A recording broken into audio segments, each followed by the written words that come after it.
পরীক্ষার্থী 2024 তাহলে কি তোমাদের রেজাল্ট 5ই মে সকাল 11টায় দেবে। তোমরা স্ক্রিনে কিন্তু নোটিশ দেখতে পাচ্ছ, স্পষ্টভাবে এখানে লেখা রয়েছে যে 5ই মে সকাল 11টায় তোমাদের কাঙ্ক্ষিত ফলাফল প্রকাশ করা হবে। এই বিষয়ে কিন্তু বিজ্ঞপ্তি প্রকাশ করা হয়েছে।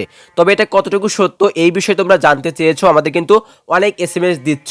তোমরা কিন্তু কাঙ্ক্ষিত ফলাফল দেখার জন্য অনেক অপেক্ষায় রয়েছে অনেক দিন ধরেই এবং অনেক তারিখ জানতে পেরেছো। তবে আজকে বলে দেবো তোমাদের কাঙ্ক্ষিত রেজাল্ট মে মাসের কয় তারিখে দেবে এবং একটা ধারণা দেব এই তারিখের মধ্যে তোমরা রেজাল্টটা পাবে। এবং এটাও বলবো যে তোমরা স্ক্রিনে যে নোটিশটা দেখলে এটা কতটুকু সত্য। তো প্রথমে বলে দিচ্ছি, তোমরা রেজাল্ট মে মাসের কয় তারিখের দিকে পাবে। তবে এই বিষয়ে কিন্তু শিক্ষা বোর্ড এখন পর্যন্ত কোনো নোটিশ দেয়নি। তবে তোমাদের আমি আবারও বলেছিলাম যে রেজাল্ট প্রকাশের ঠিক এক সপ্তাহ বা তোমার একদিন আগে শিক্ষা বোর্ড থেকে নোটিশ দেওয়া হবে। সেখানে কিন্তু বলে দেওয়া হবে যে কয় তারিখে এবং কখন তোমাদের কাঙ্ক্ষিত রেজাল্ট প্রকাশিত হবে।